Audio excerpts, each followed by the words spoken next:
نحمده تعالى ونستغفره ونستعينه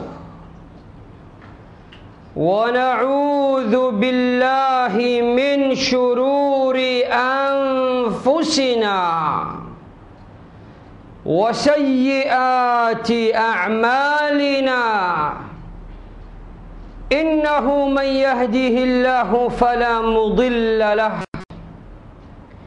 ومن يضلل فلا هادي له وأشهد أن لا إله إلا الله وحده لا شريك له وأشهد أن سيدنا محمدا صلى الله عليه وسلم عبده ورسوله أرسله بالهدى ودين الحق ليظهره على الدين كله ولو كره الكافرون فصلوات ربي وتسليماته عليه. أما بعد، إخوة الإسلام والإيمان، أحباب رسول الله، أوصيكم وإياي بتقوى الله جل في علاه.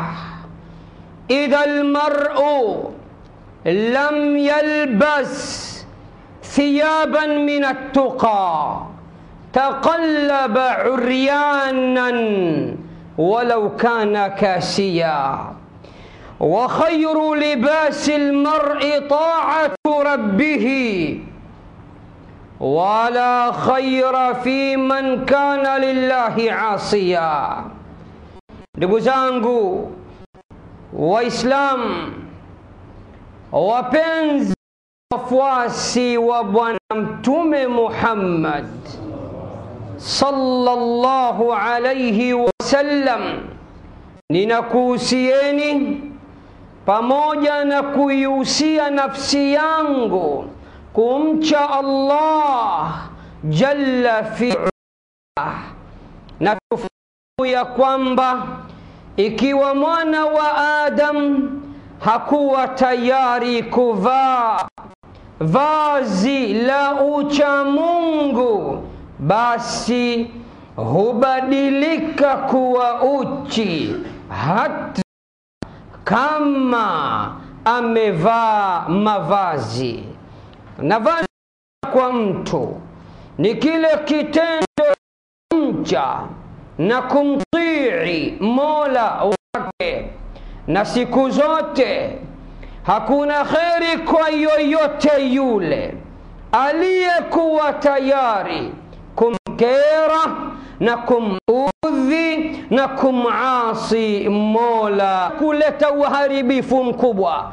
Uislamu unatuambia mvua iko aina mbili. Kuna mvua ambayo Allah anaileta kama adhabu, na mvua hii ndio ile ambayo Mtume ameizungumzia katika hadithi iliyokuja katika sunanu Abi Dauda, hadithi iliyosahihishwa na al-Imam al-Albani rahimahullah wa rahima jamia ulamaina al-ajilla. Mtume anasema inna min ashrati saati kathratu al-amtari wa qillatu an-nabatat, hakika miongoni mwa alama za kiyama mvua zitakuja kuwa ni nyingi mno. Badala ya kuleta kheri na baraka, mvua zile zitakuja kuleta shoti, khasara na kuangamiza watu na miji yao. Pamoja na wingi wa mvua za mwisho, Mtume anasema, lakini mazao yatakuwa ni machache mno. Nenda waulize wakulima, waambie hizi mvua zilivyofululiza katika nchi yetu na jiji letu hili la Dar es Salaam, hebu niambieni sasa hivi gunia za mpunga na gunia za vyakula mbalimbali vimekithiri na kuwa maradufu kiasi gani? Wanakwambia ya kuwa ndo tunazidi kuvuna gunia zilizo chache. Unajiuliza hii mvua imekwenda wapi? Hii ni miongoni mwa alama za kiyama. Ndugu zangu, Sahaba huyu, mvua ile iliendelea kiasi ambacho sasa imekuwa ni too much, ilivuka mahitajio ya wale masahaba. Mvua, kwa kuwa mwanzoni watu walikuwa wanakufa kwa sababu ya ukosefu wa mvua, kwa sababu ya njaa, wanyama walikuwa wanakufa kwa sababu ya ukosefu wa mvua. Mvua ilipokuja, wanyama wameanza kufa kwa sababu ya mvua kuwa nyingi, wanadumbukia ovyo ovyo katika madimbwi, na watu wanadumbukia katika madimbwi, na mashamba yanaharibika. Badala ya mvua kuwa yenye kutosheleza, yenye kumwagilia shamba lile, shamba linakuwa kama bwawa, hakuna kinachoota tena. Sahaba yule yule Ijumaa ya pili tena anaingia katika mlango ule ule, katika msikiti ule ule mtukufu wa Mtume Muhammad. Anas anasema, kwa namna tulivyochanganyikiwa, mvua namna ilivyokuwa inakuja kwa wingi kiasi hicho, Madina nzima kukawa kuna mafuriko, ndugu zangu. Mpaka sikumbuki tena kama yule bwana ndiye wa kwanza aliyekuja kumwambia Mtume tuombee mvua, ndiye tena aliyekuja kwa mara ya pili na Ijumaa ya pili na kumsimamisha na kumstopisha Mtume wetu Muhammad sallallahu alayhi wasallam kwa mara ya pili. Alipokuja tena kwa mara ya pili akasema, ya Rasulullah, kakatisha khutba tena, ewe Mtume wa Allah, halakatil amwal wanqata'atis subul. Subhanallah, maneno yale yale, speech ile ile, khitabu ile ile. Mwanzo alipokuja akasema, mali zetu zinaangamia, njia zetu zimekatika kwa sababu ya ukosefu wa mvua. Alipokuja mara ya pili anasema, ya Rasulullah, mali zetu zinaangamia, njia zetu zimeharibika, zimekatika, hatuwezi kwenda kulia wala kushoto. Aliyomo ndani ya mji hawezi tena kutoka, barabara zimeharibika. Na nyinyi ni mashahidi, ndugu zangu.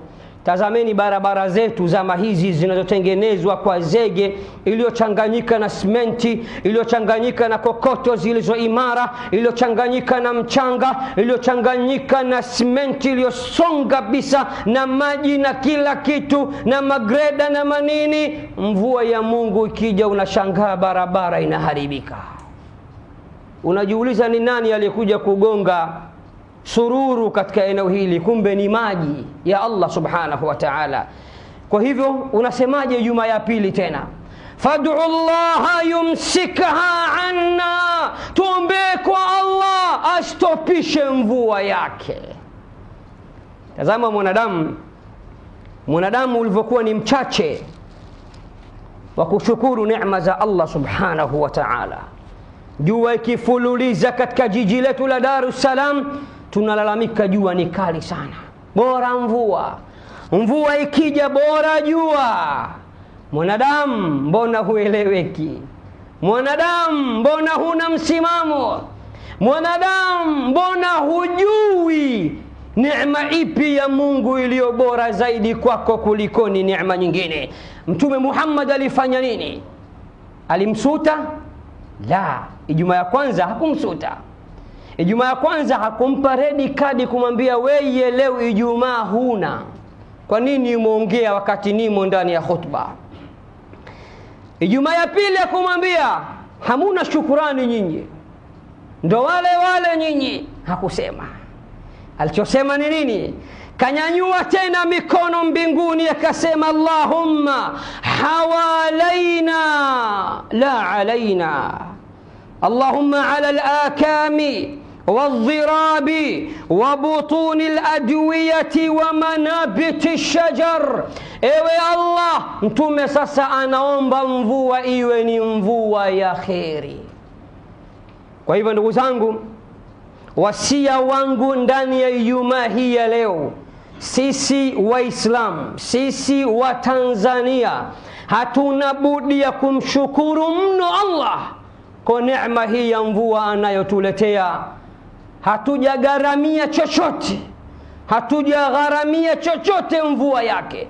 Hakuna pahala tumeingia naye mkataba tukamlipa bilioni kadhaa tupatie lita kadhaa za maji kutoka kwake. Anatuletea kwa rehema zake na huruma zake, akiwa anajua mvua ni uhai wa kila kitu. Lakini ndugu zangu, tuwe wepesi wa kumshukuru Allah juu ya neema zake. Lakini pia mvua inapokuja kwa wingi, tuwe wenye kumwomba Allah mvua yake aijalie iwe ni ya kheri na baraka kwetu, iwe kwetu baraka na kwa nchi yetu na kwa mazingira yetu kwa ujumla. Kwa hivyo tuombe dua hii ya Mtume, Allahumma hawalaina la alaina. Ewe Allah, mvua hii jalie iwe na kheri kwetu na isiwe na madhara juu yetu. Ewe Allah, mvua hii unayotuletea tupelekee katika mashamba yetu, katika miti yetu, katika minazi yetu, katika mitende yetu, katika mazao yetu. Ya Rabbi, mvua hii ukileta sana hapa mjini pia ni tatizo, peleka kule ambako sisi tunakutaka zaidi. Hivyo Mtume sallallahu alayhi wasallam alivyokuwa akiomba. Ndugu zangu, kipi kilichotokea ndugu yangu? Kumbuka Mtume ni msafi na ni kipenzi cha Allah, na dua zake hazina pazia na haina kizuizi. Ijumaa ya kwanza aliomba mvua iliteremka hali ya kuwa hajateremka mimbarini, na alipoisimamisha ile mvua kwa dua ya kumwomba Allah, anasema Anas ibn Malik, fanqalabat wa kharajna namshi fi shamsi, au fanqala'at wa kharajna namshi fi shamsi. Kumbuka Anas anasema hatukuona wiki nzima, mpaka juma ile wanakuja msikitini, mvua inaendelea, mazingira yote ni kama ya giza, jua haionekani. Alipoomba dua ile Mtume Muhammad sallallahu alayhi wasallam, dua ya pili hiyo ya kuizuia mvua, anasema ghafla mvua ilikata hali ya kuwa yumo ndani ya mimbari yake ya Ijumaa, na ghafla jua likatoka, mpaka tunamaliza sala ya Ijumaa tunapigwa na jua kama ilivyokuwa mara ya kwanza. Ndugu yangu Muislamu, almataru naw'ani, mvua ziko aina mbili. Kuna mvua ambayo ni neema, na Qur'ani tukufu imesifia mvua katika maeneo mbalimbali. Sikiliza, sama al-Qur'anu al-Karimu al-matara bil-ma'i at-tahur. Qur'ani inaita mvua ni maji masafi ya tahara. Al-Furqan aya 48, Allah anasema wa anzalna minas samai ma'an tahura, na tumeteremsha kutoka mawinguni maji yaliyo masafi kupita kiasi. Hayapiti katika chombo, hayawekwi madawa maalum ya kufanya yaweze kudumu, hayana TBS. Maji yale yamekwisha gongwa TBS na mamlaka iliyopo mbingu ya saba, ndugu zangu. Na ndio maana mvua ni tahara, mvua dawa ya magonjwa mbalimbali, ikiwemo kijicho, ikiwemo husda, ikiwemo uchawi. Wakati mwingine mvua kinyesha, jaribu kutoka nje wakati mwingine, wacha urowe. Huwezi jua katika mwili wako una kitu gani ambapo Allah atakiondoa kwa baraka za mvua yake.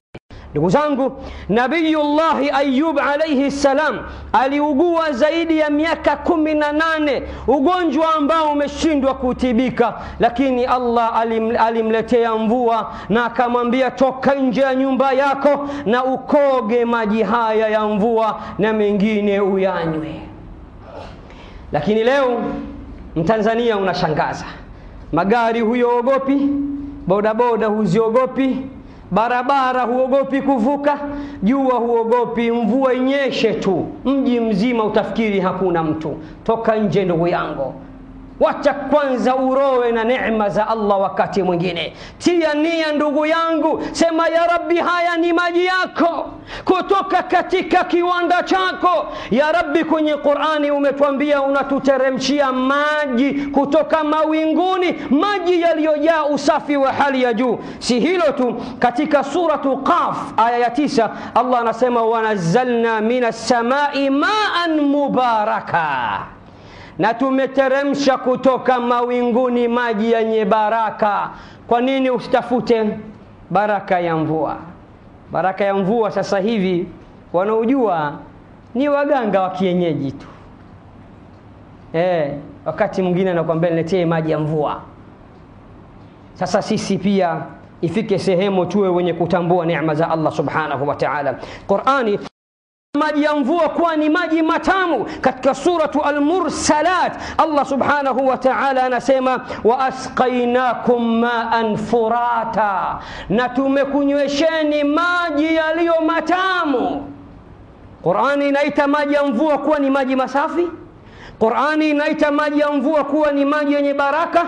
Qur'ani inaita maji ya mvua kuwa ni maji matamu. Lakini Qur'ani pia inaita maji ya mvua ni maji yenye kuanguka kwa kasi ya hali ya juu. Katika suratu An-Naba amma yatasaalun aya nambari 14 Qur'ani inasema wa anzalna minal mu'sarati ma'an thajjaja, wa anzalna minal mu'sirati ma'an thajjaja, na tumeteremsha kutoka mawinguni maji yenye kudondoka kwa nguvu. Tazama maji ya mvua yanavyodondoka kwa nguvu, mpaka hupasua mabati yetu, mpaka paa la nyumba linadondoka, mpaka nyumba zinavunjika, mpaka mabarabara yanaharibika kwa sababu ya kuanguka kwake kwa kasi kabisa. Na Allah subhanahu wa ta'ala katika suratu Al-Baqara aya ya 22 anatuambia wa anzalna minas samai maa, na tumeteremsha kutoka mawinguni maji, fa akhraja bihi minath thamarati rizqan lakum. Allah kupitia kwa maji hayo amekutoleeni kupitia katika maji hayo kutoka katika ardhi matunda mbalimbali ili ipate kuwa riziki kwenu. Fala taj'alu lillahi andadan wa antum ta'lamun, basi msithubutu kumfanyia Allah mshirika hali ya kuwa nyinyi mnajua. Ndugu zangu, katika suratu Fussilat aya 39 Qur'ani tukufu inatuambia maji ni uhai, ni uhai wa kila kitu, ni uhai hata wa ardhi. Tazama ardhi yetu, tazama mashamba yetu, tazama pori zetu, tazama maeneo mbalimbali. Panapokuwa hakuna mvua, ardhi inakuwa kama yatima vile. Katika suratu hii ya Fussilat 39 aya nambari Allah anasema wa min ayatihi annaka taral arda khashi'an فإذا أنزلنا عليها الماء اهتزت وربت إن الذي أحياها لمحيي الموتى إنه على كل شيء قدير. Na miongoni mwa ishara za Allah, alama za Allah, ni kwamba pindi unapoona ardhi imenyongea, imesinyaa, faidha anzalna alaiha almaa ihtazzat warabat, pindi ardhi tutakapoiteremshia maji kutoka mawinguni, utaona ardhi ikitaharuki, ardhi iking'ara, ardhi ikishaini, ardhi ikiumuka kwa neema ya Allah subhanahu wa ta'ala. Anasema innal ladhi ahyaha la muhyil mauta, hakika yule ambaye ameipa uhai ardhi kwa maji ya mvua ana uwezo sana tena kukupeni uhai nanyi baada ya kufa kwenu. Qur'ani suratul Anbiya aya 30 ili ujue kwamba hichi ni kitabu kisichokuwa na shaka ndani yake, kitabu cha Allah subhanahu wa ta'ala. Qur'ani inatuambia وجعلنا من الماء كل شيء حي أفلا يؤمنون. Na tumejalia kila kitu kiwe hai kutokana na maji. Hayo wanayasema wasomi wa sasa hivi, lakini wajue ya kuwa kauli hii imekwisha tangulia katika kitabu kilichoteremshwa juu ya Mtume Muhammad takriban miaka 1400 kabla ya hata dunia kupata maendeleo. Qur'ani iliyoteremshwa juu ya Mtume Muhammad inathibitisha ya kuwa maji ni uhai. Kisha Allah kasema afala yu'minun, hivi hawaamini? Ndugu zangu, wakati mwingine wa ahyanan almataru yakunu niqma wa adhab, mvua wakati mwingine inakuwa ni adhabu kutoka kwa Allah subhanahu wa ta'ala. Katika suratu an-nur Allah anasema hivi: وَيُنَزِّلُ مِنَ السَّمَاءِ مِنْ جِبَالٍ فِيهَا مِنْ بَرَدٍ فَيُصِيبُ بِهِ مَنْ يَشَاءُ وَيَصْرِفُهُ عَمَّنْ يَشَاءُ. Na Allah anateremsha kutoka juu kwenye milima ya mawingu, huteremsha mvua ya mawe, na hufanyaje? Na akamsibu nayo amtakaye, na akamwepusha amtakaye. Hamuoni wakati mwingine mvua ni adhabu inaua? Qur'ani suratu Nur aya 43 inathibitisha hilo, kwamba wakati mwingine mvua inakuja kama ni adhabu, tena ni adhabu express ya kumaliza watu ndani ya muda mfupi kabisa. Ndugu zangu Waislamu wapenzi na wafuasi wa Mtume Muhammad sallallahu alayhi wasallam, Qur'ani mara nyingi ikizungumzia kalimatu al-matar, neno la al-matar ambapo maana yake ni mvua, mara nyingi kwenye Qur'ani matar ikija inakusudiwa si mvua ya kheri, bali ni mvua ya adhabu. wa amtarna alaihim hijaratan min sijilin mandud. Na wakati mwingine, ingawa ni mara chache, inakuja ikiwa ina maana ya mvua hii ya neema ambayo sisi tunafahamu. Min aina yati al-matar? Hii ni swali, jawabu lake linapatikana katika university ya Mtume Muhammad. Mvua asili yake hutoka wapi? Wasomi wa kidunia wamesema mengi sana juu ya mvua, lakini wasomi wa Kiislamu wamesemaje? Kupitia kwa mwalimu wao, kiongozi wao, kipenzi chao, Mtume Muhammad sallallahu alayhi wasallam. Mvua, Uislamu unatuambia, Mtume Muhammad anatuambia, wanawachuoni wa Kiislamu wanatuambia, asili ya mvua huzaliwa na kuzalika ardhini. Kivipi? Na mbona kiteremka? Inateremka kutoka mawinguni. أقول ما تسمعون وأستغفر الله لي ولكم فاستغفروه إنه هو الغفور الرحيم وهو البر الكريم. تقولوا wanawachuoni wa Kiislamu wanasema al-matar asluhu min al-bahri wan-nahr, mvua asili yake hutokana na bahari na mito. Walipoambiwa kwa nini, wakasema inna shamsa taqumu bitaskhini al-ma'i fi al-muhitat wal-buhayrat wal-anhar فتحول من الحالة السائلة إلى الحالة الغازية بخار ماء ثم يلتحق على شكل بخار ماء بالهواء ثم يرتفع الهواء وبخار الماء إلى طبقات الجو العليا. ونسمى wanawachuoni wa Kiislamu, Allah akitaka kuleta mvua analeta mvua kwa mtindo huu na staili hii. Jua mvuke wake huelekezwa kupiga bahari na mito, na ndio maana miji yote yenye bahari pana joto sana, na sababu ni kuna bahari. Dar es Salaam kuna joto mno, tofauti na Morogoro, tofauti na Iringa.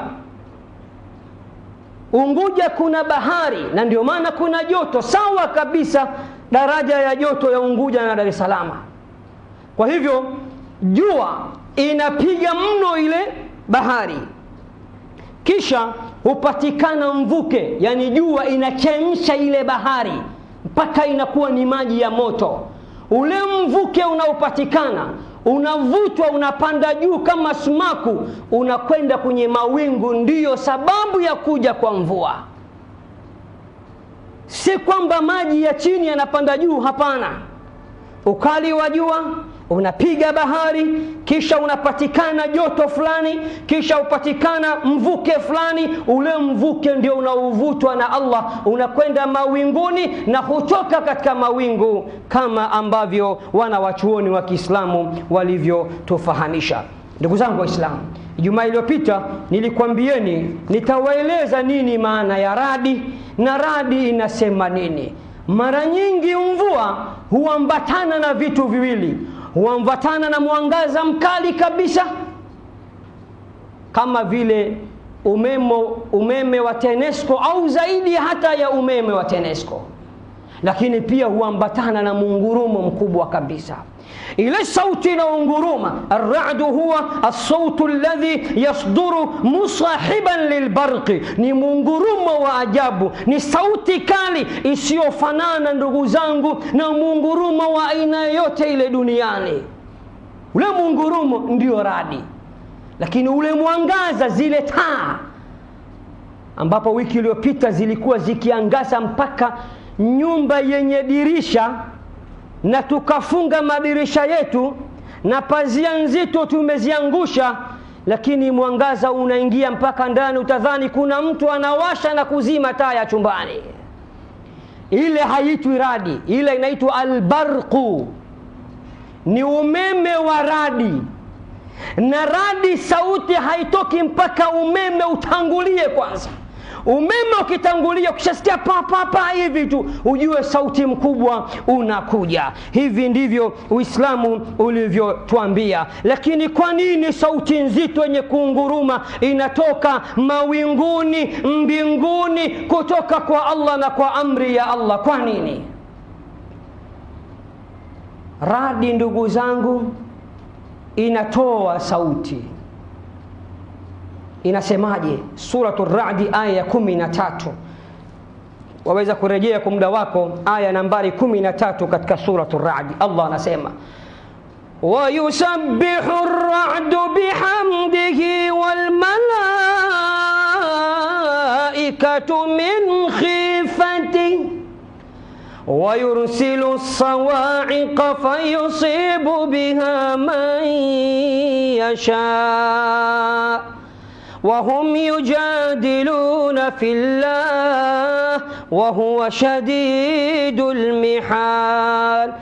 نرادي نمتكاس الله نكم حميدي. ina maana ule mungurumo radi namtakasa Allah. Radi nasema subhanallah walhamdulillah wala ilaha illa Allah wallahu akbar. Ndugu yangu, ukelele ule wa radi si ukelele, ule ni uradi, ule ni dhikri. Radi namtakasa yule ambaye ndiyo mfalme wetu, muumba wetu, bingwa wa mabingwa, aliyenyanyua mbingu 7 pasina nguzo. Kisha Allah akasema, na Allah hupeleka mapigo ya radi yakampata amtakaye. Sisi tumezoea tukiona vita, na Mwenyezi Mungu atuepushe na vita. Mwenyezi Mungu ailinde nchi yetu ya Tanzania na nchi zote za dunia na vita. Vita ni kitu kibaya sana, ni hasara kubwa sana. Tumezoea kwenye TV kuona makombora yakipigwa, namna inavyoteketeza, lakini Allah anasema radi yake pia inaangukaga na anampiga nayo amtakaye. Na atakayepigwa na radi, ndugu yangu, hawezi kupona, na humwepusha na radi yake amtakaye. Wakati huo watu wanakaa wanajadiliana na kubishana juu ya Allah subhanahu wa ta'ala, lakini hawajui ya kuwa Allah ndio mkali wa kuadhibu. Ndugu zangu Waislamu, kuna dua maalum mtume wetu Muhammad sallallahu alayhi wasallam ametufundisha tunaposikia radi. Wallahi, radi zilizotokea wiki 2 zilizopita ndani ya mwezi wa 3 uliopita, mwaka huu 2014, ilikuwa kitishia ndugu zangu. Imenitisha mimi, nimekosa usingizi na Allah anajua. Imekutisha wewe na Allah anajua. Na vijana mitaani walisema mengi sana juu ya radi ile, na kuthibitisha kwamba ilikuwa inatisha. Amepata kunihadithia kijana mmoja katika jirani zangu, anasema ana rafiki yake, Mwenyezi Mungu awaongoze vijana wetu, awaepushe na machafu ya zinaa. Akaona hichi ni kipindi cha mvua, ndo kipindi cha kumchukua mwanamke na kuzini naye. Akamchukua mwanamke. Hadithi niliyohadithiwa na kijana aliyohadithiwa na kijana mwenzake. Anasema mchafu yule mwenzie alipoingia naye ndani na hakufanya chochote, ndio ile mvua ikabadilika ikawa inakuja na radi kali kabisa, na ule mwangaza unaingia mpaka chumbani. Akamwambia bibie, tunaomba ondoke, tukafaumu huko ndani, leo kuna nini au kiama kesho. Kamtimua kwa sababu ya radi. Wallahi haya yametokea na yanatokea. Na ikiwa umeogopa radi ya Allah, tuna mwangaza wake na ile barqi yake, umeme wake, ujue kuna moto wa jahannam, ujue kuna adhabu kali siku ya kiyama iliyo nzito kuliko hata radi. Dua ambayo Mtume Muhammad ametufundisha ili upate usalama, radi isikupige, Allah asielekeze kwako, isikuangamize. Omba dua hii, sema hivi: subhana man yusabbihu ar-ra'du bihamdihi malaikatu min khifatihi. Subhana man yusabbihu ar-ra'du bihamdihi wal malaikatu min khifatihi. Kiswahili chake, ama kweli ametakasika yule ambaye radi inamsabihi, radi inamhimidi, radi inamtukuza, radi inamtaja, na malaika wote wanamtaja kwa hofu ya hali ya juu. Radi ndugu zangu inaogopa, na ndio maana inabembeleza, inasema subhanallah walhamdulillah. Yale ni kujitetea kwa radi, inatoa tasbih, inaogopa sije kuangamizwa na Allah. Nasi tunaiogopa radi sije katuangamiza. Hii dua shikamana nayo sana insha Allah. Na ule mwangaza wa radi, ule umeme, Qur'ani Suratul Nur aya 43 inasema inapofisha macho.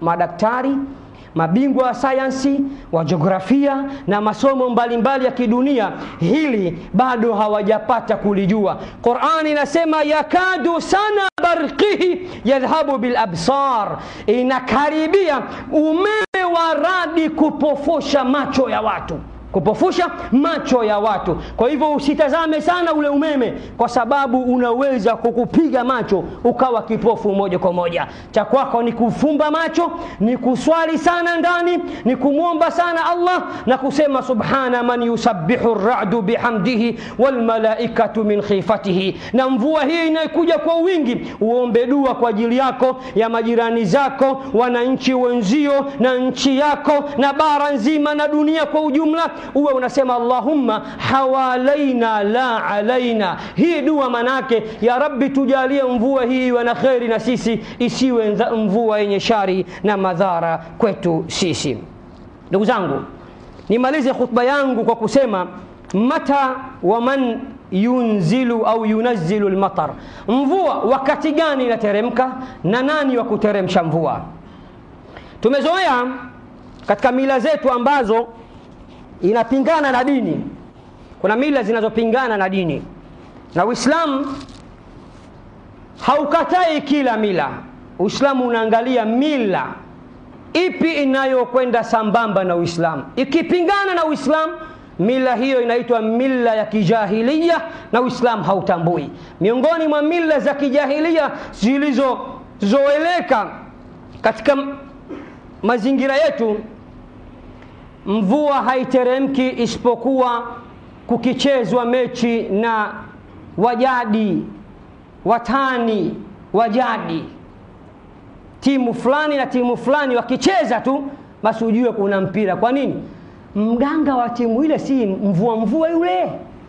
Hapana ndugu zangu, hakuna anayemiliki mvua zaidi ya Allah.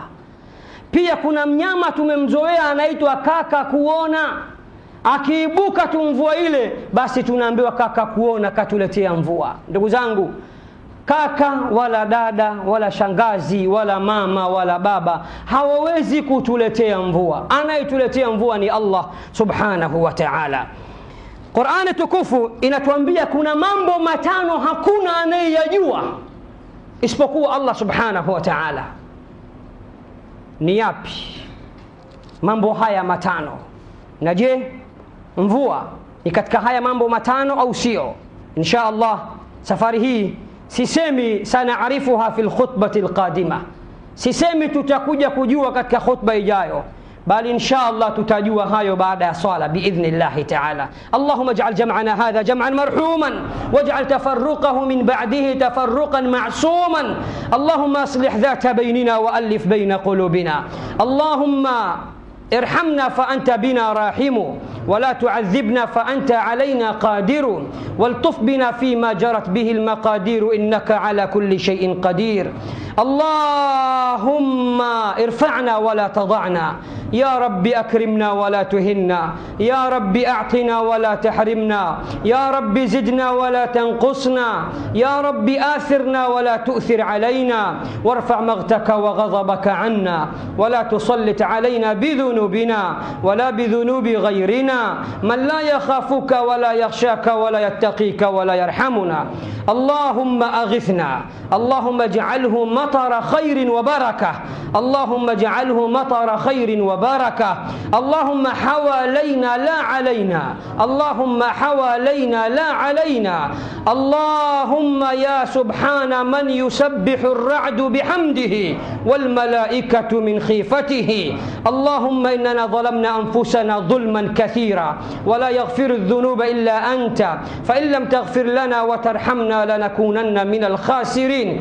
نسألك الأمن في البلد ونسألك الإصلاح في الولد. اللهم وسع لنا أرزاقنا ويسر لنا أمورنا واشف مرضانا وارحم موتانا وعاف مبتلانا برحمتك يا أرحم الراحمين. اللهم لقد كثر الأعداء فنجنا، اللهم لقد كثر الحساد فاحفظنا، احفظنا من بين أيدينا ومن خلفنا وعن أيماننا وعن شمائلنا ومن فوقنا، ونعوذ بعظمتك أن نغتال من تحتنا.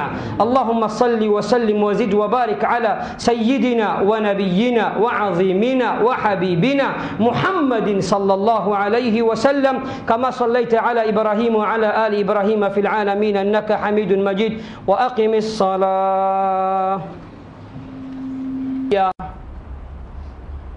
kumaliza salama khutba yetu hii ya Ijumaa na sala pia, ibada ambayo ni ya lazima kwetu, ibada ambayo ni kubwa kabisa, ibada ambayo ni adhimu kabisa, ibada ya sala ya Ijumaa. Kwa kuwa kiporo tulichokibakisha katika khutba yetu si kiporo kikubwa sana, tukaona tusifike mpaka Ijumaa ijayo, bali tukimalizie siku hii ya leo. Khutba zetu zote mbili zilikuwa zina anwani ya bedui aliyekatisha khutba ya Mtume Muhammad sallallahu alayhi wasallama mara mbili na Ijumaa mbili mfululizo. Na kwa kuwa hiki ni chuo cha Mtume Muhammad sallallahu alayhi wasallam, naam, msikiti wetu huu ni miongoni mwa vyuo vya Mtume Muhammad sallallahu alayhi wasallam.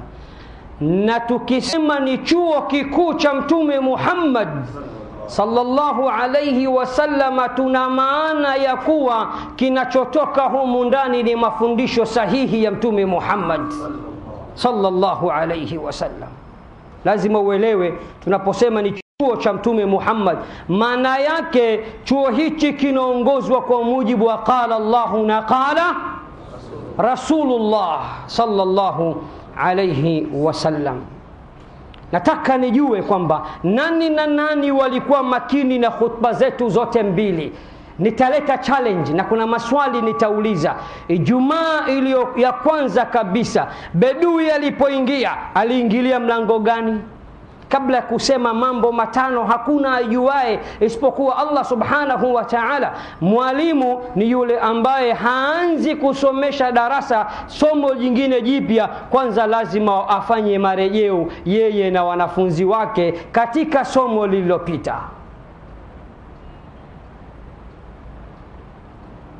Mimi ni mwalimu na nilikuwa nikisema mwalimu maana yake nachukua kabisa na chaki nafundisha ubaoni miaka kadhaa. Baadaye walimu wangu ukabadilika, ukawa tena sio kushika chaki na kushika vitabu. Nachukua kitabu cha Riyadhus Salihin mlango wa subira, wanafunzi wamekaa kila mmoja kashika kitabu chake na wasomesha. Imekwenda na wasikiza wanafunzi Qur'ani na wafundisha tajwidi, ahkamul Qur'ani. Imekwenda sasa nafundisha sawatu kwa njia hii ambayo tunafundisha. Yote hii ni njia mbalimbali za kiualimu. Ndugu zangu, nani anakumbuka Ijumaa ya kwanza kabisa bedui aliingilia mlango maalumu ulioelekea uliokabiliana baba? Ulioelekea mimbari na sikusudia hapa katikati. Kwa mfano, shekhe Ijumaa ya leo aliingilia mlango ulioelekeana na vyoo. Uona ule mlango uliokuwa na vyoo, sawa? Mlango ulioelekeana na mahema, bedui aliingilia mlango gani? Ndio.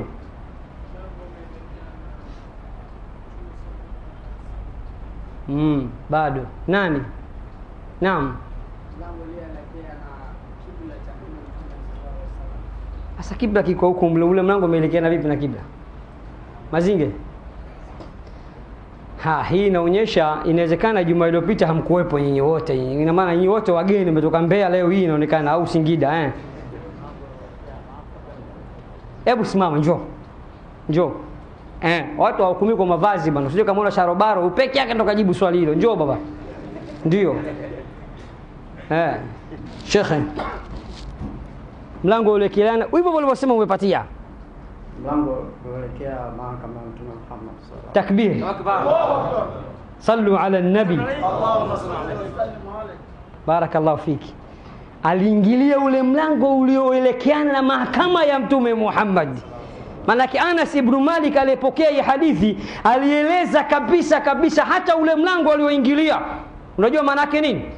Natokea upande, nimekwenda kwenye mahakama yako, nimekukosa hakimu, nakwenda mpaka msikitini kukufuata. Wewe ndio hakimu wa mambo yetu sisi Mtume Muhammad.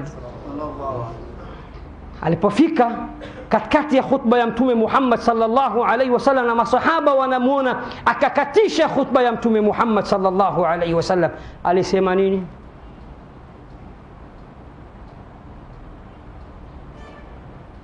Hata hilo maana mpaka Ijumaa leo nimerejea yale maneno tena. Ndio. Mnajua nyinyi waumini wa veterinary, mashaallah mnafahamika nyinyi. Mnafahamika maeneo mbalimbali na mnaonekana hasa maeneo mbalimbali. Sasa na sasa hivi mnaonekana ujue.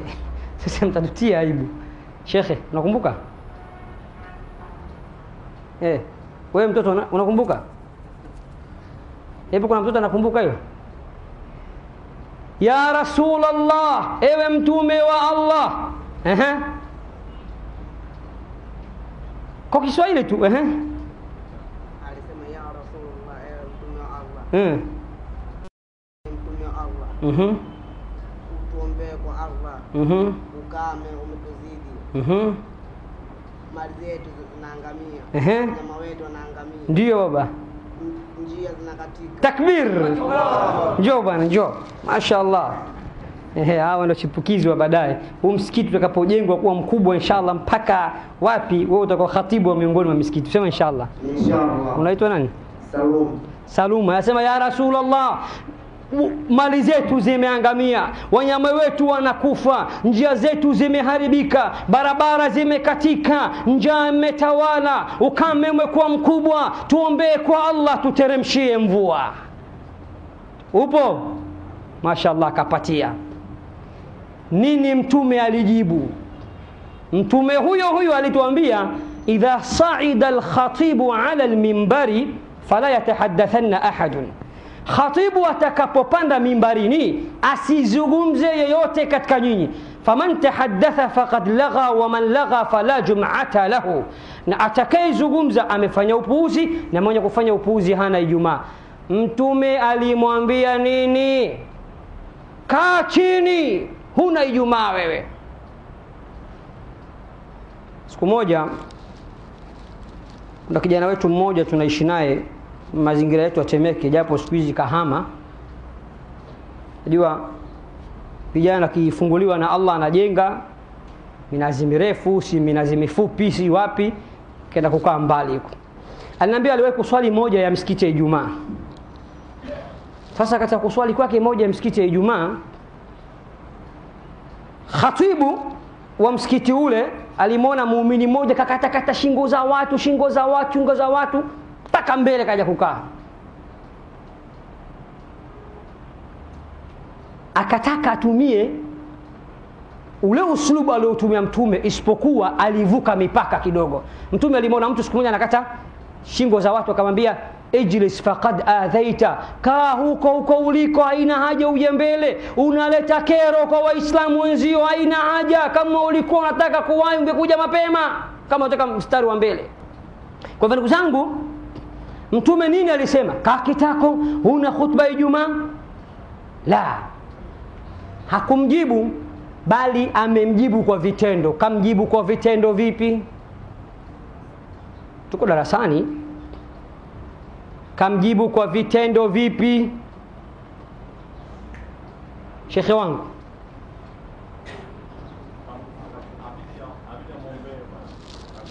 akafanyaje?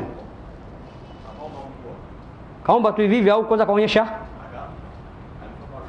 Akanyanyua mikono, akaomba dua. Mashaallah. Akasema Allahumma ghithna, Allahumma ghithna, Allahumma ghithna. Ewe Allah, tuondolee hili janga. Ewe Allah, tusaidie. Ewe Allah, tuokoe. Ewe Allah, tupatie mvua. Mara 3. Na ndani ya Ijumaa ile ile mvua ikawa ni kubwa kabisa. Rawi wa hadithi hii ni Anas ibn Malik. Sawa?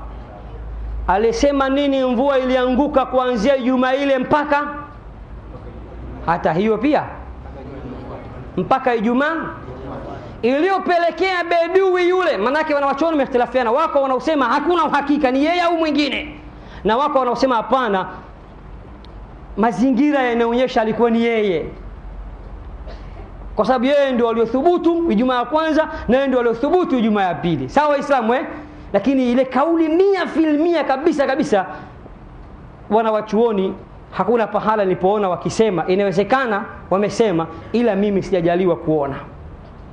Lakini tathmini inaonyesha alikuwa ni yule. Ijumaa ya pili akarudi yule bwana, akafanya hayo, aliingilia mlango ule katikati ya msikiti, akaanza tena kusema yapi aliyoyasema. Tachagua kwa majina sasa hivi, shekhe wangu. Naam.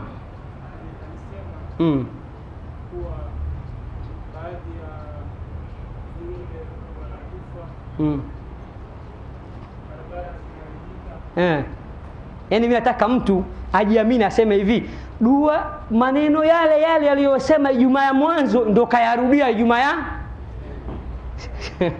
ni sawa, si sawa? Ijumaa ya mwanzo akasemaje? Ya Rasulullah, ewe mtume wa Allah, halakatil amwalu wanqata'atis subulu, mali zetu zimeangamia, wanyama wetu wanakufa, njia zetu zimeharibika, tuombee kwa Allah tupe mvua. Sawa? Ijumaa ya pili tena, ya Rasulullah, ewe mtume wa Allah, halakatil amwalu, mali zetu zimeangamia na zinaangamia, wanyama wanakufa kwa mafuriko, na njia zetu na barabara zimeharibika kwa wingi wa mvua. Manake sawa fad'u Allah. Haya maneno yale sema Ijumaa ya kwanza tuombee kwa Allah atupe, na Ijumaa ya pili mali zinaangamia, njia zimeharibika, wanyama wanakufa, tuombee kwa Allah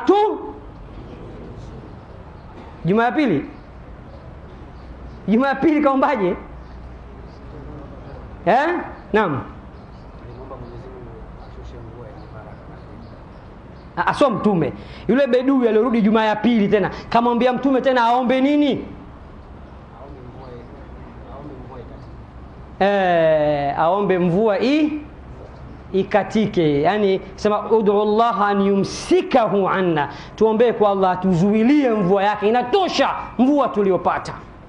Naeleweka Waislamu Sasa tumesema kuna tofauti baina ya mungurumo na ule umeme. Kwa Kiarabu ule mungurumo unaitwaje? Tuko darasani jamani. Naam Sheikh. Unaitwa Ra'd. Unaitwa Ra'd. Sura nzima ya suratul Ra'd. Ukisikia ule mungurumo unakwenda paka wapi sijui. Ule ndo radi yenyewe. Lakini ule mwangaza, ule umeme unaitwaje? Barqu. Ipi inatangulia alafu inafuata ya pili? Barqu inatoka kwanza ule mwangaza alafu ndio radi inafanya nini? Inafuata. Tumesema ya kuwa radi inaangamiza, sawa? Na barqu pia inaangamiza. Allah anasema atamsibu nayo amtakaye radi yake. Lakini barqu pia Allah anasema kwamba atampiga nayo amtakaye. Na tumesema madhara ya barqu huleta nini? Upofu ndugu zangu. Ni Qur'ani tukufu suratul Ra'd aya 12 mpaka 13. Tumesema radi ule ukelele wake, tumesema ule ni uoga wa Islam. Nakumbuka nilisema hivyo Morabu, tulisema kwamba ni nini ule ukelele? Ni nini? Ni uoga ule. Kwa hiyo unasemaje radi? Unamsabih Mwenyezi Mungu, unasemaje? Subhanallah walhamdulillah wala ilaha illa Allah wallahu akbar. Subhanallah. Na malaika pia wanamsabih Mungu kwa kumhofu. Sasa hivi tunamsabih kama rafiki yetu. Umeshika tasbih yako unavuta huko, ilikuwaje hivyo? Tasbih inaenda. Sasa mimi nashangaa, wewe unaongea kwa mdomo huo na mdomo huo unavuta tasbih. Hivi nani anaweza kushika mawili kwa wakati mmoja? Yani kama fashion tu tunamsabih Mungu, wakati malaika yusabbihu ar-ra'du bihamdihi wal malaikatu min khifatihi. Na radi na mhimidi na kumsabihi Allah, sawa, na kumsabih Allah.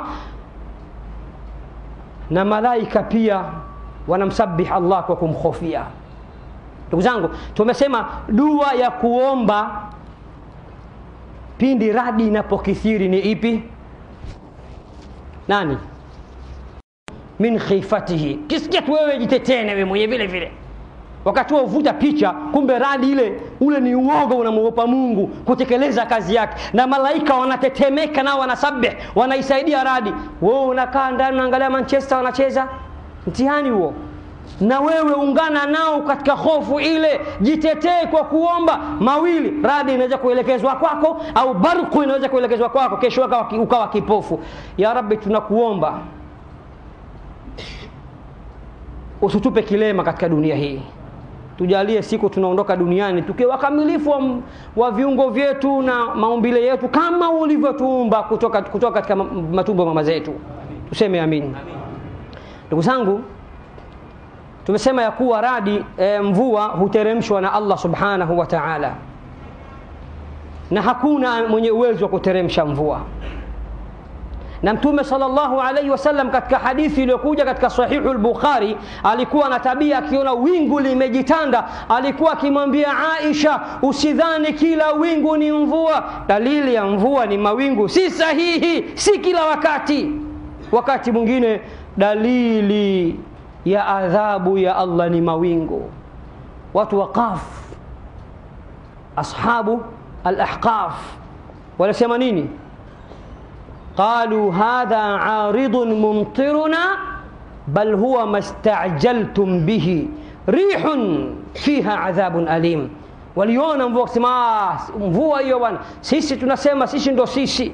Wakatamba sana, Wakaambiwa hapana, wingu hili sio la mvua, nyinyi mnapupa, mnatangulia kutabiria vitu vya Allah. Mtaona wingu hili linakuja na upepo kimbunga ambayo ni adhabu kali kwenu nyinyi. Mtume, Bibi Aisha anasema alikuwa anaenda, anarudi, anaenda ndani kwake anahangaika mpaka aone mvua imeteremka. Vinginevyo anasema si kila wingu ni mvua, ni ishara, ni tahadhari, ni warning kutoka kwa Allah subhanahu wa ta'ala. Ndugu zangu, mambo matano hakuna ajuaye isipokuwa Allah subhanahu wa ta'ala. Katika suratu Luqman aya ya mwisho kabisa, waweza kuiandika, Allah anasema inna Allaha indahu ilmu saa, hakika Allah peke yake ndiye mwenye ilmu ya kiyama. Kiyama ni lini, mwaka gani, mwezi gani, wiki gani, katika mazingira gani?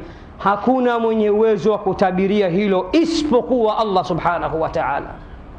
Hata Mtume Muhammad sallallahu alayhi wasallam hilo halifahamu, kwa ushahidi wa aina mbalimbali ndani ya Qur'ani tukufu. Suratul Nazi'at, yas'alunaka 'ani sa'ati ayyana mursaha fima anta min dhikraha ila rabbika muntahaha, au sio? Watakuuliza kuhusiana na kiyama lini. Wewe Muhammad si katika wale wenye uwezo wa kutaja kiyama lini. Ila rabbika muntahaha, elimu ya kiyama inarudi kwa Mola wako. Sawa? Suratu Al-Ahzab peji ya mwisho kabisa, ile ukurasa wa mwisho, aya ya kwanza katika ukurasa wa mwisho, yasaluka an-nasu 'ani saa, watakuuliza watu kuhusiana na kiyama. Qul, sema, innama ilmuha 'inda rabbi, elimu yake, ujuzi wake upo kwa nani? Kwa Allah. Maana baadhi ya watu kisema kwamba mtume hajui kiyama ni lini, mtume hajui elimu ya ghaibu, wao wanaona mtume kakosewa. Kumbe wao ndio wanamkosea mtume kwa kumpa wasifu ambao si wa kwake. Ndugu zangu, tunalijua hilo? Tunafahamu hilo? Maana Allah subhanahu wa ta'ala katika suratu Al-An'am, kama sijakosea, An'am 50-51, kati ya 50-51, anasema waambie, qul la aqulu lakum indi khazainullah, waambie hawa watu, mimi Muhammadi sijui hazina za Allah, siri za Allah sizijui, wala a'lamul ghaiba, na mimi Muhammad sijui ghaibu. Qur'ani tukufu. Suratu Al-A'raf, Qur'ani tukufu inatuambia waambie, qul la amliku li nafsi naf'an wala darran illa ma sha Allah, waambie mimi Muhammad nafsi yangu yenyewe similiki kwa nafsi yangu manufaa wala madhara isipokuwa yale aliyotaka Allah. Walau kuntu a'lamul ghaiba, na lau ningelikuwa najua ghaibu mimi Muhammad, lastakthartu min alkhairi, ningejikithirishia kufanya khairi kwa wingi, wama masani suu, na madhara yasingelikuta. Tunaelewana Waislamu? Qur'ani tena suratul Jinni inasema alimul ghaibi, mjuzi wa ghaibu ni Allah peke yake, fala yudhihiru ala ghaibihi ahada, hatomdhihirishia, hatomfunulia ghaibu yake yoyote yule, illa isipokuwa man irtadha min rasulin, atakao waridhia katika mitume. Mtume Muhammad sallallahu alaihi wasallam kujua ghaibu kama yeye hawezi jua mpaka afunuliwe na Allah subhanahu wa ta'ala. Tunaelewana Waislamu? Na hakuna tukio katika historia inayoonyesha aliwahi kujua ghaibu bila ya kufunuliwa na Allah subhanahu wa ta'ala. Naeleweka? Kama hakufunuliwa hawezi jua. Mfano, kile kisa cha wale wanafiki waliojenga msikiti pembezoni na msikiti wa Mtume, wanafiki 12, kwa lengo la kutaka kuzorotesha na kudhoofisha msikiti wa Mtume Muhammad, kwa malengo ya kuleta madhara baina ya Waislamu na kuleta faraka baina ya Waislamu. Waliujenga, waliumalizia kila kitu, wakamwomba Mtume akawafungulie, akawaswalishe yeye. Mtume alikubali, akasema ninaelekea katika vita, nikirudi nimewaahidi nitakuja kufungua msikiti wenu. Msikiti uliofunguliwa na Mtume, jamani, si tazkia tosha hiyo? Si CV tosha hiyo? Mtume anarudi, yuko njiani, anamwambia Abu Bakar na Umar, alasiri haikufika, nendeni mkawaarifu wenzenu waliojenga msikiti na kuja kusalisha msikiti wao alasiri ya leo. Hakujua kama ule msikiti umejengwa kwa malengo gani, kwa sababu Mtume ni kiumbe, hawezi jua mpaka afunuliwe. Sawa Waislamu? Katikati ya barabara, katikati ya njia, Jibril kateremka katika suratu At-Tauba, sura ya 9 hiyo. Katika suratu At-Tauba, sura ngapi tunasema? Sura ya 9. Allah subhanahu wa ta'ala, aya ya 107 mpaka 109. والذين اتخذوا مسجدا ضرارا وكفرا وتفريقا بين المؤمنين وإرصادا لمن حارب الله ورسوله من قبل ولا يحلفن إن أردنا إلا الحسنى والله يشهد إنهم لكاذبون لا تقم فيه أبدا. Stop! Usithubutu kusimama katika msikiti wao, wala kwenda katika msikiti wao, wala kuswalisha msikiti wao. Kwa nini ya Rabbi? Msikiti huu umejengwa kwa madhara na kumkufuru Mungu na kufarakanisha baina Waislamu. Hayo hakuyajua, na ndio maana alikuwa anaelekea kwenda kuufungua, mpaka bingwa wa mabingwa aliyenyanyua mbingu 7 pasina nguzo alipomletea wahi. Tuko Waislamu pamoja? Kwa mfano, Mayahudi waliwahi kuja kwa Mtume wakamchallenge, wakamuuliza maswali matatu, wakamwambia ukijua haya, ukitujibu, sisi tunakuwa Waislamu. Swali la kwanza, maruhu, roho ni nini? Swali la pili, man huwa dhulqarnaini au dhulqarnaini, nani huwa dhulqarnaini aliyetajwa kwenye Qur'ani? Na swali la tatu, ni chakula gani ambacho Nabii Yaqub aliharamisha juu yake? Mtume akawaambia, njooni kesho nitawajibu. Kesho kawa kesho, kila siku anakuja Mtume, jibu hana. Wanawachuoni wa sira na hadithi wanasema alichukua mwezi mzima wanamcheka. Kila siku anakuja, bana vipi? Siku zinaenda bana, uje tujibu. Makuraishi wanasema tulikwambieni huyu mbabaishaji hajasoma.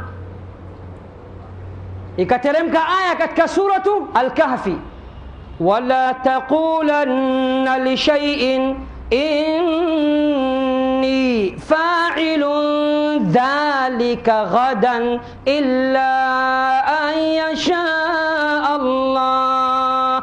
Sawa? Wala taqulanna, wala usiseme tena, usithubutu kusema juu ya jambo kuwa kesho nitatenda mpaka useme inshallah. Kwani wewe Muhammad la kesho hulijui? Sawa? Habari ndio hiyo. Kwa hiyo mjue kwamba watu dalili na nondo wanazo, lakini tunaona wakati mwingine kunyamaza sio ujinga, bali ni pigo kwa mjinga. Mnasemaje? Mnaelewa? Kuna watu wanaelewa, lakini kuna wengine imewacha njia panda. Kunyamaza si ujinga, bali ni pigo kwa ujinga. Naeleweka? Imam Shafi wakati mwingine akisumbuliwa wanafunzi wake wanabana vipi, asema anawaambia, jamani mjue mimi ni mwalimu wenu. Siwezi mwalimu nikabishana na kila mtu. Tabishana na mwalimu wenzangu, leteni mwalimu wenzangu mwenye level kama mimi nitabishana naye, lakini sio kila mtu tu. Kuna wengine wanahitaji nini? Wanataka kupanda kupitia katika vichwa vya watu. Eleweka Waislamu Kwa hivyo Allah subhanahu wa ta'ala katika mambo ambayo matano hakuna ajuaye isipokuwa ni Allah peke yake. Tumesema ya kwanza nini? Kiyama ndugu zangu. Hivi leo nikisema Mtume hajui kiyama ni lini, nimemkosea? Hapana. Jibril salimuuliza mata saa, kiyama ni lini? Akamwambia mal mas'ulu anha bi'a'lam min as-sa'il. Anasema sidhani kama muulizwaye mjuaji, yani mimi mwenye kuulizwa najua kiyama kuliko wewe unaniuliza. Yani wewe ndio Jibril, ndio nieleze wewe, mimi sijui. Jibril kama basi nieleze alama zake basi. Sema alama zake nitakueleza, nimeelezwa na Mungu. Akaeleza bwana, antalidal amatu rabbataha, utaona mjakazi atamzaa mtoto mwenye mtoto wake atakuwa ni bwana wake. Yani sio bwana wake kumuoa, yani mama dhalili mjakazi, mwanamke mjakazi. Unajua wajakazi walikuwa hawana thamani, sio ma house girl. Ma house girl wana thamani zao, wanachukua mishahara, kama kazi hataki anaondoka. Mjakazi haondoki yani. Mjakazi pia kama mkeo yupo kwenye siku zake, unamwambia mama njoo, unamaliza mambo yako halali kabisa. Zamani, lakini sasa hivi hamna mabarizo Usio katafuta uchochoro bure. Zamani. Naeleweka Waislamu Mjakazi. Sasa mjakazi bwana wake yule tajiri kalala naye, kampa mimba, kamzalisha mtoto yule mjakazi atakuwa nani? Sayyid au sio? Si ndio atakuwa mfalme. Kwa nini? Hivi rais wa nchi, tunatoa mfano, akizaa na mwanamke tu house girl wake, natoa mfano kazaa na nani wake tu, huyo mtoto naye inawezekana baada ya miaka 50 60 atakuja kuwa rais naye. Angalau hata mbunge waziri hawezi kukosa. Uongo? Si kwa sababu ya mama ni mfanyakazi, alikuwa maskini ya Mungu au sio? Hata darasa la 7 hajafika, lakini kwa sababu ya nini? Ya baba. Mtume ameeleza hayo, wa antara alhufata alurata al'alata ri'a ash-sha'i yatatawaluna fil bunyan, waenda peku, waenda uchi, yani wale wanaoishi maporini wa Masai na wafugaji, utakapowaona na wao wamestarabika, wanajua kuvaa, wana simu za mkononi, wana kila kitu, wana hivi na vile, wanakuja na wao mijini, wanajenga majumba marefu, wanashindana watu kujenga majumba kwenda hewani magorofa, ujue hiyo ni dalili ya kiyama. Katueleza alama na dalili ila kiyama kama kiyama. Kasema tena kuna sehemu inma ilmuha inda Allah, kuna sehemu inma ilmuha inda Rabbi. Tumeelewana Waislamu Kwa hii ya kwanza. Ya pili, wayunazzilu alghaitha, na Allah ndiye anaiteremsha mvua, na hakuna ajuaye mvua itateremka lini isipokuwa Allah subhanahu wa ta'ala. Katika suratu Fussilat Allah anasema, wa huwa alladhi yunazzilu alghaitha min ba'di ma qanatu wa yunshiru rahmatahu wa huwa alwaliyul hamid, na yeye ndiye anayeteremsha mvua baada ya watu kukata tamaa na mvua, na ndiye anayetawanya rehema zake, naye ndiyo kipenzi na mpenzi wao na mwenye kushukuriwa. Naeleweka Islamu Jambo la pili ambalo hakuna ajuayo isipokuwa ni Allah ni nini? Ni mvua. Jambo la tatu, wa ya'lamu ma fil arham, na Allah peke yake ndiye anayejua kilichomo katika tumbo la mama, mfuko wa uzazi wa mama. Mjamzito ana mtoto wa aina gani? Mimi ninawa challenge madaktari wa sasa hivi wa hospitali zetu zilizoendelea, Regents, Aga Khan, sijui wapi, Muhimbili, Temeke, wapi, kuna kitu wanakiita kipimo cha nini? Ultrasound au sio? Hiyo mtoto anajulikana mtoto gani? Hapo vipi? Na Allah anasema peke yake ndiye anayejua mjamzito amebeba mtoto wa aina gani. Na daktari sasa hivi anamchallenge Allah, anambia na mimi najua. Hongera mama dume huyo. Dume mama kabla hajifungua anajua dume. Uongo? Kwanza inafaa kucheki. Sheria ya dini inafaa kucheki mtoto gani? Wako wanawachuoni walioruhusu. Wako wanawachuoni walio kwa masharti. Utakapojua, usiangalie kwa malengo ya kunyongea au kufurahia. Maana unaangalia hali ya kuwa unajua unataka nani wewe. Sisi wanaume tunakasumba fulani ya dume tunaita wenyewe Kwa hiyo kama lengo lako ukija kugundua ni mtoto wa kike unanyongea, usitazame. Usije kumwekea mkeo kinyongo ukaanza kumsemanga maskini ya Mungu, yeye mwenyewe anahangaika na tumbo lake lile. Sio kosa lake mwanamke. Mama Hamza, mwanamke mmoja anaitwa Mama Hamza, mama wa mabinti, mumewe kila kimzalisha mtoto wa kwanza jike, mwaka wa pili kamzalisha miaka 9 mfululizo kila mwaka mwanamke. Akasema huyu mwanamke huyu hatoniletea mrithi, nataka mrithi, nataka dume. Huyu mimi lazima nimolee tu mimi. Nishamjaribu sana huyu, inaonekana mbegu zake za kike tu huyu. Akaoa. Sawa, kuoa ni halali na Uislamu haujakataza. Baada ya kuoa, Mungu wa Swahili anasema sio athmani, sio Yaani maana yake Mungu sio kiumbe. Mwenyezi Mungu ni muumba, muweza na hikma zake. Kuoa mwanamke, ujauzito, kujifungua mtoto wa kiume. Akasema huyu ni Sayyiduna Hamza. Leo mimi najisikia raha baba Hamza, sio baba Fatma, baba Hadija, baba Halima. Hata marafiki zangu wanajua mimi na watoto wa kike watupu. Kuna watu hawana mtoto kabisa shekhe. Unachagua wapo ndani hapa nawajua mimi. Naweza kaambia mwanamke huyu sio kwangu bwana.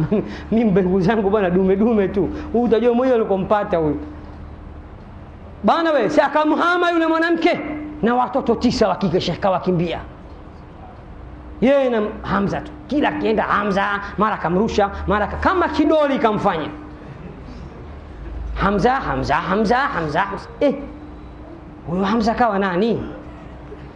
Siku hiyo majirani bana wakamwambia, shoga, huyu vipi mbona tumuone? Sasa mimi ndo kashanisusa, anambia wewe unazaa na wake tu. Na sijui kwa wapi. Hujui kwa wapi?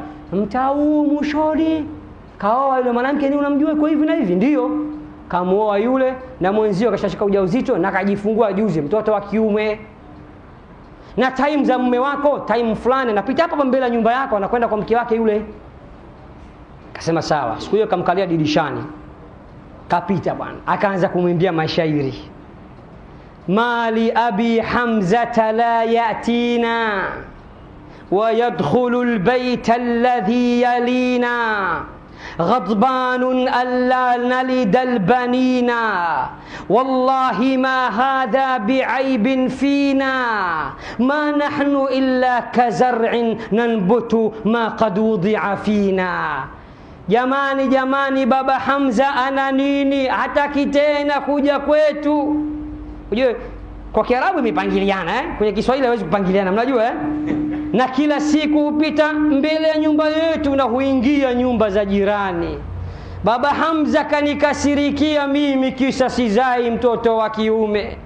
Lakini baba Hamza kasahau ya kuwa kutozaa kwangu mtoto wa kiume sio aibu kwangu na sio kosa langu. Sisi wanawake kama mashamba tunaotesha kile kilichopandwa. Baba Hamza, wewe ndio ulikuwa na mbegu za kike, sio mimi.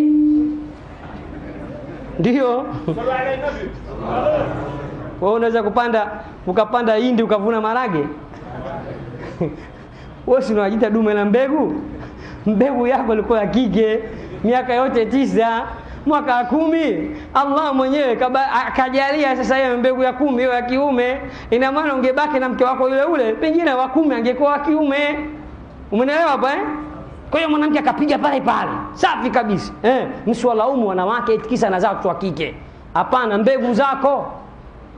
Ndivyo anaposema mama yule ambaye alikuwa kimiliki watoto hawa. Sasa ndugu zangu, Qur'ani iko vile haipitwi na wakati. Vyombo vya sasa ultrasound sijui haiwezi kupambana na Qur'ani tukufu. Tazama Qur'ani ilivyokuwa ni lugha ya kimataifa, lugha iliyotumia balagha ya hali ya juu, majazi ya hali ya juu, bayani za hali ya juu, badii za hali ya juu. Qur'an nasema wa ya'lamu ma. Na kuna tofauti baina ya ma na man. Kuna wasomi wa Kiarabu kidogo hapo. Wapo wengine wanaona aibu tu, wanaweza ushia anaweza kanipachika maswali magumu, kumbe sio. Katika Kiarabu unapomuulizia mtu na unapoulizia kitu sawa. Kwa mfano, huyu nani? Inakuja kwenye Kiswahili. Hebu sikizeni, hebu angalieni ninayekuuliza. Jamani Waislamu, huyu nani huyu? Nimechemka Hebu nipeni jinsi ya kuuliza. Hiki ni nini? Kwa sababu ni kitu kisichokuwa na uhai. Sawa? Simama. Ndugu zangu, hiki ni nini? Ndugu zangu, hiki ni nini? Itabidi mlifundishe. Natakiwa nisemeje? Kwa sababu ni mtu mwenye uhai, si ndio? Katika lugha ya Kiarabu kuna man na kuna ma. Man ni kitu chenye uhai. Kwa Kiarabu tunasema man hadha, huyu ni nani, sio ma hadha. Ma hadha ni hiki, sawa? Ukiangalia aya hii ya mwisho katika suratul Luqman, Allah anasema wa ya'lamu ma, au kasema man? Hebu semeni kwa sauti kubwa kabisa, kasemaje Mungu? Wa ya'lamu ma, sawa? Ma kitu kisichokuwa na uhai. Maana yake mnajua, anajua mtoto kabla hajakamilika atakuwa mtoto gani. Mimba siku ya kwanza tu imeingia, leo tu wiki mwanamke kaanza kubadilika, bado ni pande la damu, siku 40. Allah anajua kabisa damu hii italeta dume. Daktari pale hawezi kupima, hawezi kujua. Tumeelewana? Kwa hiyo mtu akikuchallenge bana, vipi sasa hivi madaktari wanajua, na Uislamu unasema Mwenyezi Mungu peke yake ndo anayejua mjamzito alichokibeba, mwambia Qur'ani ni pana, inahitaji fikra za hali ya juu. Qur'ani haikusema wa ya'lamu man fil arham. Ingekuwa man, maana yake ingekuwa hivi, na Allah anajua mtoto baada ya kupulizwa uhai, anajua ni mtoto gani. Maana yake hata madaktari pia watajua akishapulizwa roho, madaktari wanajua nani daktari humu ndani. Muulize daktari yoyote, mtoto anaanza kujulikana ni mtoto gani baada ya miezi 4 na kuendelea. Sawa Waislamu? Mimba ya wiki ya kwanza, mwezi wa kwanza, atakwambia tuna mimba ya wiki 3, hawezi kujua mtoto gani. Kwa nini? Wakati huo sio man, wakati huo ni nini? Ni ma, bado hakina roho, uhai. Baada ya miezi 4 ndio anakuwa man, ameshapewa wakati huo nini? Uhai, ndio daktari anaweza kujua.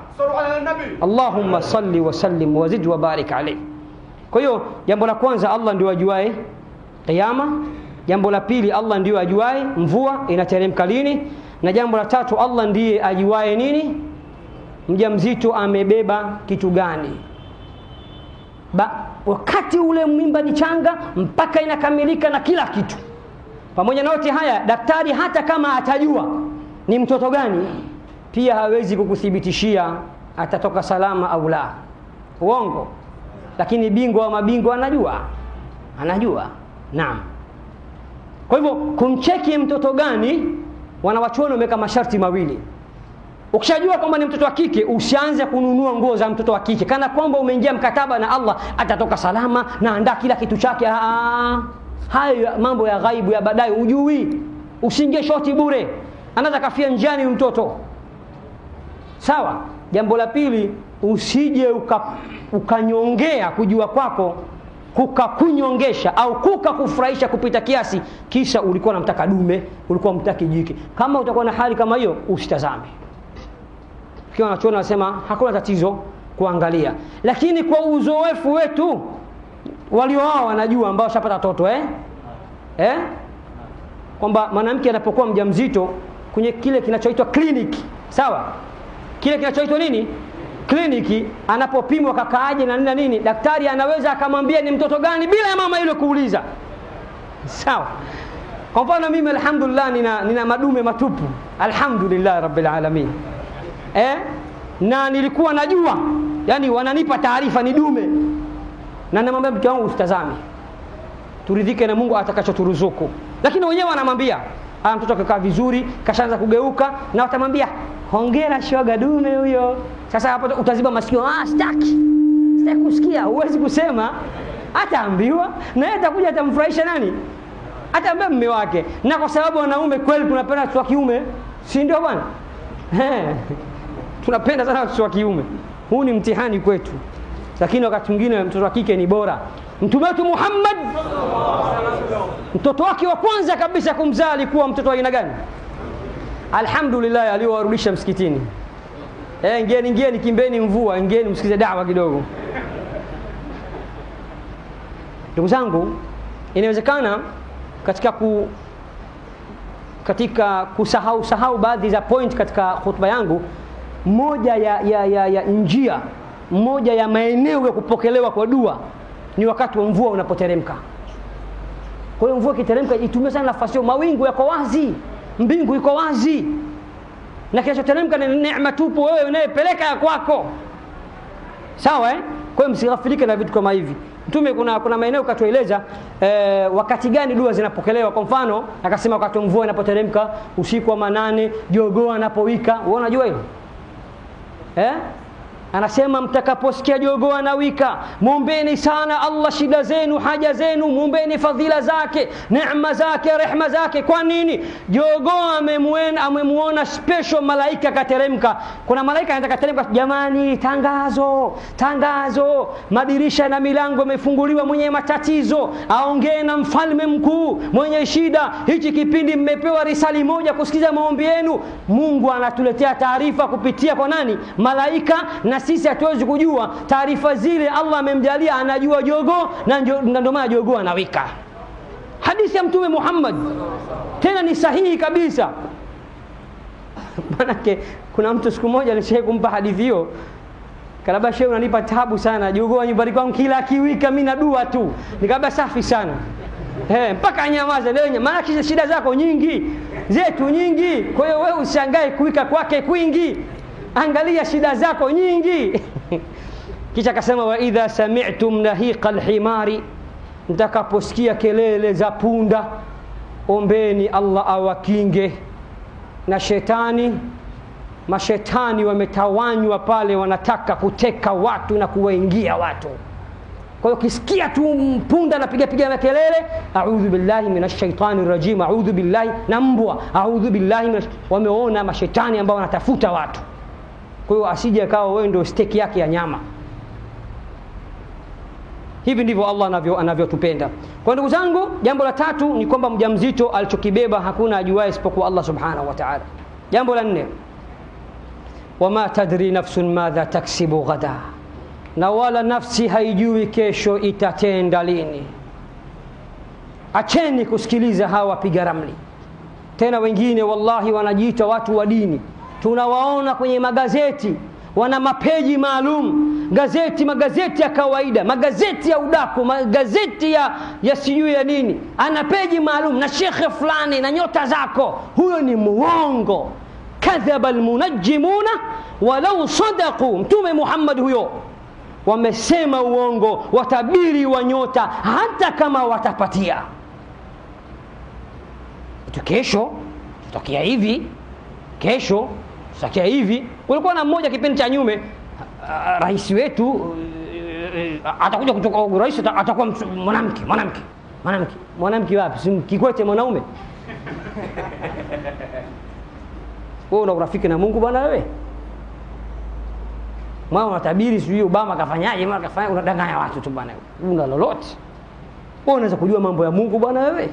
Huyo mtume kaambiwa la taqulanna li shay'in inni fa'ilun dhalika ghadan illa an yasha Allah wadhkur rabbaka idha nasit. Na mkumbuke Mola wako na umtaje utakaposahau. Baada ya kuambiwa kosa lake, amesema tu kesho nitajibu, wakati hakusema Allah kipenda. Allah akampa funzo mwezi mzima, akakataa kumpa majibu. Mpaka mtume alipojua kosa lake ndipo akaletewa majibu. Katika sura al-Isra, wayasalunaka 'anir ruhi qul ar-ruhu min amri rabbi, jawabu la roho. Katika sura al-Kahfi, sura inayofuata ya pili, juzuu 15 na juzuu 16, wayasalunaka 'an dhil qarnayn qul sa'atlu 'alaykum minhu dhikra. Dhil qarnayn akaelezwa na chakula alichojizuilia Nabii Yaqub, au walimuuliza kuna riwaya mbili. Kuna riwaya ya pili inasema kwamba swali la tatu alioulizwa kwamba wakati gani mwanaume na mwanamke wanazaa mtoto wa kiume, wakati gani wanazaa mtoto wa kike. Mtume mwalimu, daktari kweli kweli jamani, Allah kampa vya kutosha. Allah anamwambiaje? wa'allamaka ma lam takun ta'lam, na Allah amekufundisha mengi usiyojua wewe Muhammad.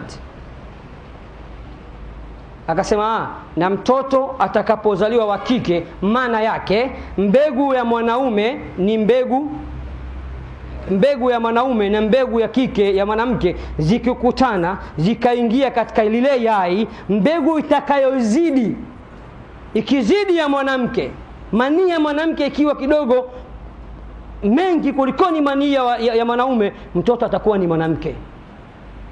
Yakizidi manii ya mwanaume, mtoto atakuwa mtoto wa kiume. Kuna riwaya kama hizo.